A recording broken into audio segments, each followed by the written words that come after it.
नमस्कार बच्चों, सिद्धार्थ शिक्षा सदन द्वारा संचालित ऑनलाइन क्लास में आप सबका एक बार फिर से स्वागत है। मैं आपका संस्कृत का अध्यापक गोविंद चौहान हूँ। हम लोगों ने आपके पहला अध्याय जिसका नाम है सूची पर्यावरणम उसका अध्ययन किया था और उसमें कुल 7 श्लोक थे जिनका हमने अध्ययन किया। आज हम इस पाठ के प्रश्नोत्तर करेंगे।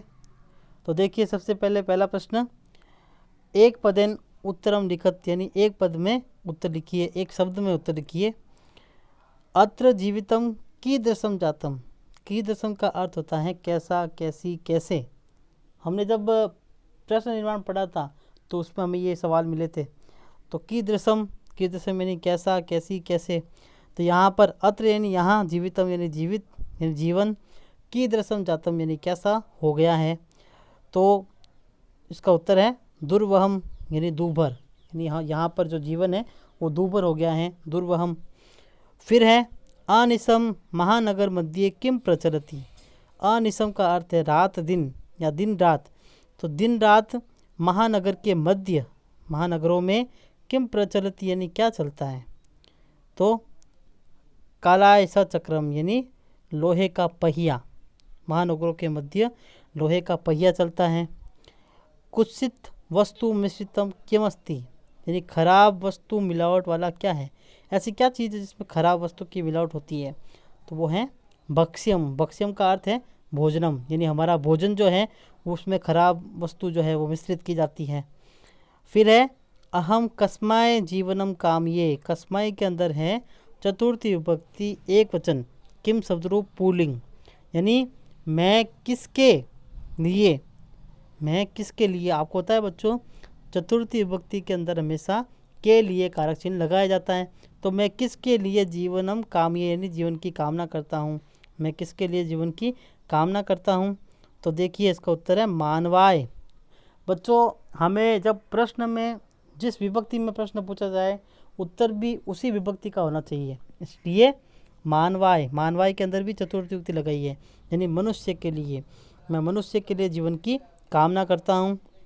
फिर है केसाम माला रमणीया, किसकी माला जो है वह सुंदर है। केसाम में षष्ठी विभक्ति बहुवचन है, किसकी माला सुंदर है। तो उसका उत्तर है हरित तरुणा नाम। फिर है ललित लता नाम, यानी हरे वृक्षों और सुंदर बैलों की जो माला है वो बहुत ही रमणीय है या सुंदर है। आगे देखिए दूसरा सवाल, अधोलिखित प्रश्नानाम उत्तराणि संस्कृत भाषा लिखत, यानी निम्नलिखित प्रश्नों के उत्तर संस्कृत भाषा में दीजिए या लिखिए। तो देखिए, कवि ही किमर्थम प्रकृते शरणम इच्छति। कवि किस लिए प्रकृति की शरण चाहता है, कवि जो है किस कारण से है वो प्रकृति की शरण चाहता है। तो कवि महानगरस्य दुर्वहम जीवनम दृष्ट्वा तस्मात् भीतः शुद्ध पर्यावरणाय प्रकृते शरणम इच्छति, यानी कवि महानगर के दुष्कर जीवन को, यानी उसका जो खराब जीवन है उसको देखकर उससे डरा हुआ शुद्ध पर्यावरण के लिए प्रकृति की शरण में जाना चाहता है। यानी अब वो जो है महानगरों में जो दुष्कर जीवन है, जो वो लोहे का जो पहिया चल रहा है उससे भयभीत होकर, डरा हुआ होकर शुद्ध पर्यावरण के लिए प्रकृति की शरण में जाना चाहता है। फिर है कस्मात् कारणात् महानगरेषु संसरणम कठितम वर्तते, यानी किस कारण से महानगरों में विचरण कठिन हो गया है। ऐसा क्या कारण है कि हम महानगरों में विचरण नहीं कर सकते। तो देखिए इसका उत्तर है अहर्निशम लोह चक्रस्य संचरणात् यानानां बाहुल्यात् च महानगरेषु संसरणम कठिनम वर्तते, यानी दिन रात लोह चक्र के घूमने से तथा वाहनों की बहुलता के कारण महानगरों में चलना कठिन है। अस्माकं पर्यावरणे किम किम दूषितम अस्ति, हमारे पर्यावरण में क्या क्या दूषित है। तो देखिए क्या क्या दूषित है। अस्माकं पर्यावरणे वायुमंडलम जलम भक्ष्यम धरातलम च दूषितम अस्ति, यानी हमारे पर्यावरण में वायुमंडल, जल, खाद्य पदार्थ और पृथ्वी ये सब के सब दूषित हैं। फिर देखिए अगला सवाल बड़ा घ, इसमें देखिए आप,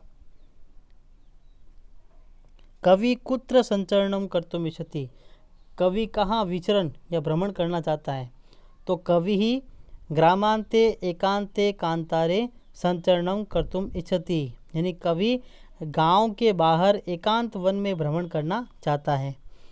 फिर है स्वस्थ जीवनाय कीदृशे वातावरणे भ्रमणीयम, यानी स्वस्थ जीवन के लिए कैसे वातावरण में घूमना चाहिए। तो देखिए इसका उत्तर, स्वस्थ जीवनाय शुचि वातावरणे पर्यावरणे भ्रमणीयम, यानी स्वस्थ जीवन के लिए शुद्ध वातावरण में घूमना चाहिए।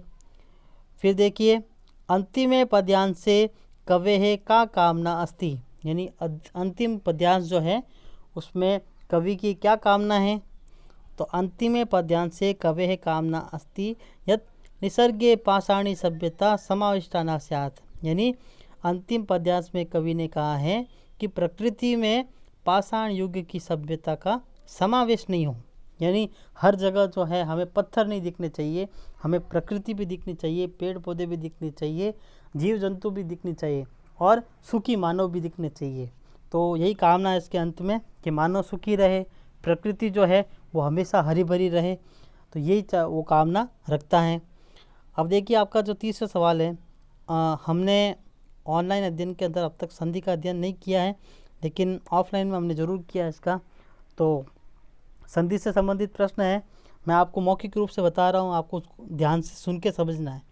मैं आपको बिल्कुल सरल तरीके से समझाऊंगा, वो आपको सुन के समझना है। तो देखिए हम यहीं पे जाते हैं, हम क्या कर रहे हैं, संधि विच्छेद ही कर रहे हैं, ऐसे शब्द ही ले रहे हैं। प्रकृति रेव, यहाँ पे बच्चों देख रहे हो प्रकृति शब्द के साथ में विसर्ग लगा रखा है, तो प्रकृति शब्द के साथ विसर्ग है, इसके साथ में हम लिखेंगे एव, प्रकृति के बाद में लिखेंगे ए व, ए के ऊपर कोई मात्रा नहीं आएगी, जो मात्रा आती है वो आई होता है, ए और व, तो प्रकृति एव। अब यहाँ विसर्ग है और विसर्ग के बाद में आया हुआ ए और विसर्ग से पहले आया हुआ है ई की मात्रा। तो बच्चों विसर्ग से पहले जब अ के अलावा कोई अन्य स्वर आए और उसके बाद कोई स्वर या वर्ग का तीसरा चौथा पांचवा वर्ण या य र ल व ह यह आता है, तो विसर्ग जो है वो र में बदल जाता है। तो इसलिए विसर्ग र में बदल गया, और जैसे ही विसर्ग र में बदला, यानी आधे र में, हलंत वाले र में, तो उस र के अंदर ए की मात्रा, एव का जो ए था वो उसमें मिल गया और ये प्रकृति रेव शब्द बन गया। फिर देखिए ख श्यान्यव शब्द लिखा हुआ, श्यान्यव।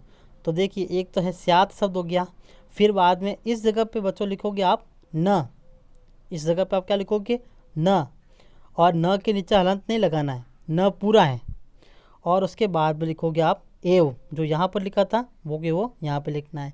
तो देखो आगे है स्यात, फिर है न, फिर बाद में धन एव। तो स्यात में जो त आ रहा है वो आगे न आने की वजह से, क्योंकि आगे पंचम अक्षर आ रहा है, इसलिए यहाँ पर अनुनासिक व्यंजन संधि होगी, तो त जो है वो त न में बदल जाएगा, इसलिए आधा न हो गया। फिर उसके बाद में भी न ही आ रहा था, यहाँ पर भी न है, उस न के अंदर अ है पीछे, न के अंदर जो है मतलब न जो शब्द पूरा लिखा ना हमने, तो इसका मतलब उसके अंदर अ स्वर मिला हुआ है। उसके बाद में ए आया, तो जब अ के बाद में ए आता है तो वे दोनों मिलकर आई बन जाते हैं, यहाँ पर है वृद्धि संधि, तो इसलिए न के ऊपर दो मात्राएं जुड़ गई, तो शब्द बना श्यान्यव। तो आप यहाँ पर लिखोगे न और यहाँ पर लिखोगे एव। फिर देखिए बच्चों घ तीसरा, यहाँ पे शब्द लिखा है यनंता, ह के साथ में यह है, फिर बाद में न, फिर आधा न और ता, और यहाँ पर लिखा है अनंता, तो यहाँ पर जो बच्चा आएगा वो आएगा ही, और ही की मात्रा होगी छोटी। ही की मात्रा कैसी होगी, छोटी। मैंने ये जानबूझ के नहीं लिखे बच्चों, आप सुन के इनको लिखोगे। तो ही की मात्रा छोटी है, अब छोटी मात्रा ही की आई या बड़ी मात्रा, तो जब अगर ई की मात्रा आती है और ई के बाद में जब कोई असमान स्वर आता है तो वहाँ पर यन संधि होती है। तो बच्चों यहाँ पर यन संधि है। अब क्या होगा, अगर ई के बाद में कोई असमान स्वर आता है तो ई का य बन जाता है, ई जो होता है उसका य बन जाता है। तो देखो बच्चों ही में जो ई था उसका य बन गया, तो ह शेष रहा, और वो भी ह भी कैसा, हलंत वाला। फिर बाद में य बना, उस य के साथ में जो अनंता का अ है वो मिल गया। इसलिए देखो बच्चों यहाँ पर ह आधा है, फिर उसके अंदर य है और य के बाद में अनंता, तो यहाँ पर है यण स्वर संधि। फिर है बच्चों देखो बही विसर्ग है धन अंतः धन जगती। तो देखो बच्चों यहाँ पर वही मैं विसर्ग से पहले जो है ई की मात्रा आ रही है, तो मैंने प्रकृति के साथ बताया था यहाँ पर, तो यहाँ पर विसर्ग का र बनेगा। फिर बाद में है अ आ रहा है, तो वो र के अंदर अ मिल जाएगा, इसलिए शब्द बन जाएगा बहिर, बहिर बन जाएगा। फिर देखो जगती, जगती में यहाँ पर भी अंतः के अंदर विसर्ग आ रहा है, और अंतः जो है एक अव्यय शब्द है, और अव्यय शब्द में जब विसर्ग आता है तो वहाँ पर भी र ही बनता है, चाहे उससे पहले अ आओ या कोई भी स्वर आओ। तो यहाँ पर भी क्या आएगा र, तो बही, फिर बाद में र बनेगा, र के साथ अ मिल जाएगा। यहाँ पर उत्तर लिखा हो देखो बहिर अंतर जगती, इस प्रकार से। फिर बड़ा ग देखिए खाली जगह है नगरात, और फिर लिखा है अस्मान नगरात, तो देखिए अस्मात् धन नगरात, ये होगा अस्मात् धन नगरात। तो अस्मात् में जो त है बच्चों वह न बदल जाएगा। रीजन क्या है, अनुनासिक व्यंजन संधि, जो हमने यहाँ पर भी की थी, स्यात धन न, तो स्यान्य बना था उस प्रकार से, तो अनुनासिक व्यंजन संधि यहाँ पर अस्मान नगरात। फिर है सम धन चरणम, तो सम धन चरणम जो शब्द है उसमें म जो है वो य में बदल जाएगा, तो संचरणम बनेगा। फिर है धूमम मुंचती, तो यहाँ पर म जो है वो अनुस्वार में बदल जाएगा, और यहाँ पर होगी अनुस्वार व्यंजन संधि। फिर देखिए बच्चों चौथा क्वेश्चन, चौथे क्वेश्चन के अंदर आपकी क्या है, अव्यय की सहायता से आपको यहाँ पर रिक्त स्थानों की पूर्ति करनी है। तो यहाँ पर है भृशम, फिर बाद में यत्र, तत्र, अत्र, अपि, एव, सदा, बही, ये सारे जो हैं अव्यय शब्द दे रखे हैं, और यहाँ पर खाली जगह दे रखी है। तो इसमें आप देखिए सबसे पहले शब्द है इदानीम वायुमंडलम खाली जगह प्रदूषम अस्ति, फिर दूसरा है खाली जगह जीवनम दुर्वहम अस्ति, फिर है प्राकृतिक वातावरणे क्षणम संचरणम लाभदायकम भवति, फिर है पर्यावरणस्य संरक्षणम खाली जगह प्रकृति आराधना, फिर खाली जगह समयस्य सदुपयोग करणीय, भूकंपित समये खाली जगह गममेव गमनमेव उचितम भवति, और फिर है हरित खाली जगह हरितिमा, फिर वापस खाली जगह सूची पर्यावरणम। तो देखिए अब मैं सीधा यहाँ पर आंसर ही आपको बता रहा हूँ। इदानीम वायुमंडलम भृशम प्रदूषितम अस्ति, यानी अब जो है वो वायुमंडल बहुत ज़्यादा या अत्यधिक जो है प्रदूषित हो चुका है।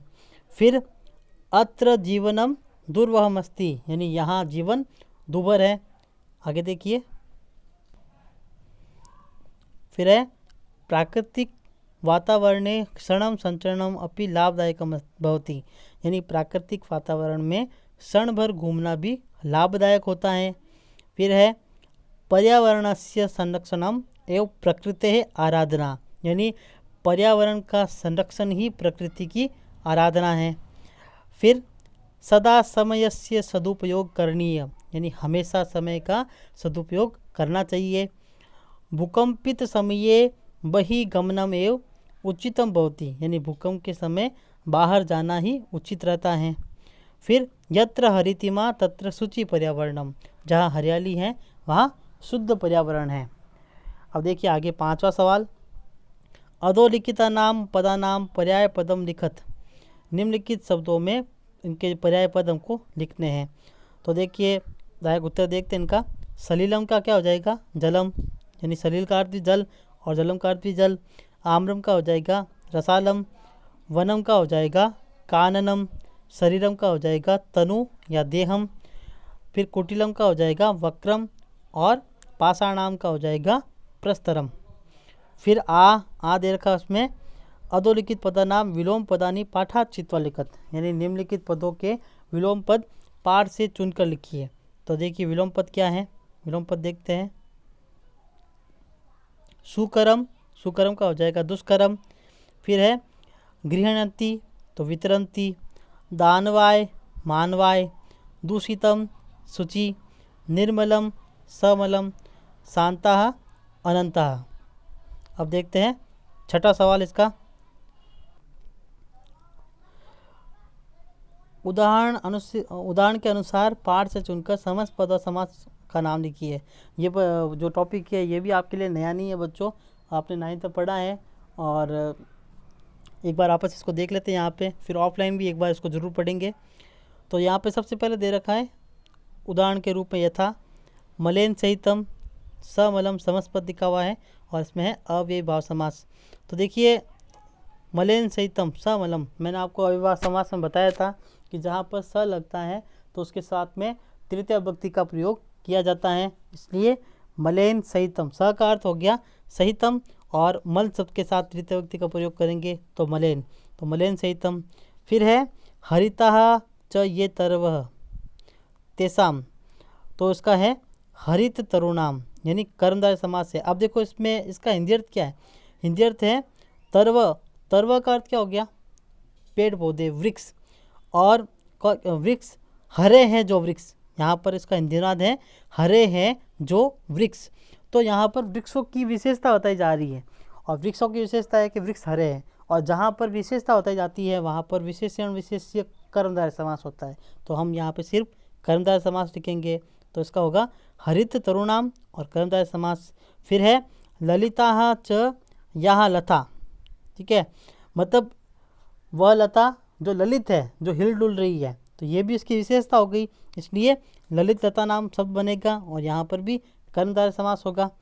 फिर है नवा मल्लिका, मैंने आपको बताया था जैसे सुंदर नारी तो सुंदरी नारी, उस प्रकार से यहाँ पर भी देखो नवा मल्लिका, ठीक है, तो यहाँ पर नव मालिका शब्द हो जाएगा नव मालिका, नवा मालिका का हो जाएगा नव मालिका, यहाँ पर आ की मात्रा हट जाएगी और जब इसको वापस समास विग्रह करेंगे तो वापस आ की मात्रा हम लगा देंगे।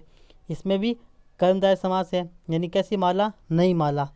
फिर है धृतः सुख संदेशः येन तम, धृत सुख संदेशम, यानी बहुब्रीहि समास है इसमें, मतलब वह संदेश जो बहुत ही सुख संदेश हो, अच्छा संदेश हो, ठीक है, और इसके लिए नया शब्द बनेगा एक, इसलिए बहुब्रीहि समास।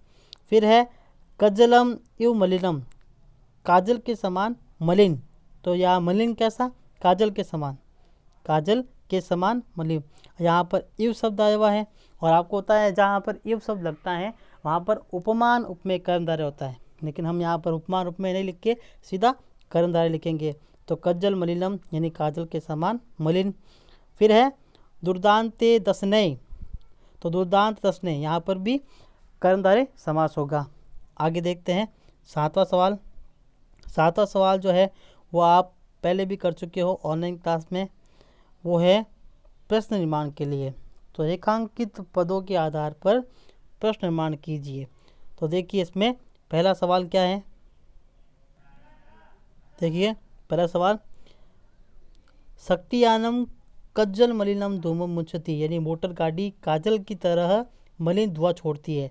अब पहले आपको उसमें हिंदी में प्रश्न बनाना है, यानी मोटर गाड़ी जो है वो कैसा धुआं छोड़ती है, और आपको होता है मैंने आपको बताया था, ये हमने कुछ समय पहले ही पढ़ा है हमने प्रश्न निर्माण। कैसा, कैसी, कैसे, ये तीनों शब्द हैं, इसके लिए सबसे पहले कैसा के लिए तो आएगा कीदृशः, ये पुल्लिंग के लिए है, फिर बाद में कैसी के लिए आएगा कीदृशी, ये स्त्रीलिंग के लिए, और फिर है कीदृशम, कीदृशम ये है नपुंसक लिंग के लिए। तो यहाँ पर अब काला मलिन मतलब कि काजल के समान मलिन जो है वो धुआं छोड़ती है, तो ये एक प्रकार से नपुंसक लिंग हो गया, इसलिए हम लिखेंगे कीदृशम। फिर देखिए उद्याने पक्षी नाम कलरव चेत प्रसादयति, यानी उद्यान में पक्षियों का कलरव चित्त को प्रसन्न करता है। पक्षियों का के की षष्ठी विभक्ति लगा रखी है, पक्षी नाम जो शब्द है उसमें षष्ठी विभक्ति, और पक्षी बहुत सारे हैं इसलिए बहुवचन, तो षष्ठी विभक्ति बहुवचन है, तो पक्षी अकारांत शब्द हो गया, और सॉरी अकारांत नहीं पुल्लिंग शब्द हो गया, और हम इसमें से भी जो है पुल्लिंग बहुवचन लेंगे, इसलिए आएगा केसाम, तो उद्याने केसाम कलरवम चेत प्रसादयति। फिर है तीसरा पाषाणी सभ्यताम लता तरु गुल्महा प्रस्तर तले पिष्टा संति, यानी पाषाणकालीन सभ्यता में बेल वृक्ष झाड़ियाँ पत्थरों के नीचे पिसी है। तो ये लता तरु गुल्महा, ये जो पूरा शब्द है मैंने आपको बताया था कि इसमें प्रथम पुरुष होता है, सॉरी प्रथमा विभक्ति होती है, और वचन इसमें बहुवचन लगा रखा है, तो इसका मतलब प्रथमा विभक्ति बहुवचन है। तो प्रथम विभक्ति बहुवचन के अंदर और सबसे बड़ी बात क्या है कि ये जो है वो गुल्म शब्द पीछे जो आ रहा है वो अकारांत शब्द है, और अकारांत शब्द के अंदर जो है उसका बहुवचन लिखा गया है, जैसे रामः वैसे गुल्मः, तो अकारांत शब्द में कह काउ के, इसलिए यहाँ पर आएगा पाषाणी सभ्यताम के प्रस्तर तले पिष्टा संति। फिर है महानगरेषु वाहनानाम अनंता पंक्तियाँ धावन्ति। महानगरों में वाहनों की असीम पंक्तियाँ दौड़ती हैं। तो महानगरेषु में है महानगर बहुत सारे, और में कारक चिन्ह लगा रखा है, मतलब सप्तमी विभक्ति बहुवचन। तो अब यहाँ पर वैसे महानगरों में, तो प्रश्न बनेगा कि कहाँ पर, यही बनेगा प्रश्न कि कहाँ पर वाहनों की असीम पंक्तियाँ दौड़ती है। तो कहाँ को बोलते हैं, कुत्र, इसलिए यहाँ पर आ जाएगा कुत्र वाहनानाम अनंता पंक्तियाँ धावन्ति। फिर अंतिम है प्रकृत्याः सानिध्यो वास्तविक सुखम विद्यते, यानी प्रकृति के समीप में ही वास्तविक सुख है। तो प्रकृति के षष्ठी विभक्ति एकवचन, इसलिए यहाँ पर आएगा कस्याः सानिध्यो वास्तविक सुखम विद्यते, यानी किसके समीप में वास्तविक सुख है। तो बच्चों, आपके इस पाठ के इतने ही सवाल है। आप लोग ये पूरे सवाल करोगे, लेकिन आपके काम को सरल करने के लिए मैं आपको बोल दूँ कि इस पे जो भी चीज़ें हिंदी में लिखी हुई है वो आप नहीं लिखें। आपको सिर्फ संस्कृत में लिखी है वही चीज़ें लिखनी है। चाहे वो प्रश्न हो कि प्रश्न में प्रश्न पूछा गया संस्कृत में लिखा हुआ है, उसके बाद कोष्टक में हिंदी लिखी हुई है, तो वो आपको हिंदी नहीं लिखनी है। वो आपको समझाने के लिए था, आप इसमें से समझ लोगे वीडियो में से, लेकिन जब आप उन प्रश्नों को करोगे तब आप संस्कृत में ही लिखोगे, हिंदी में नहीं लिखोगे। और आज होमवर्क में मुझे आप ये प्रश्न भेजोगे। धन्यवाद।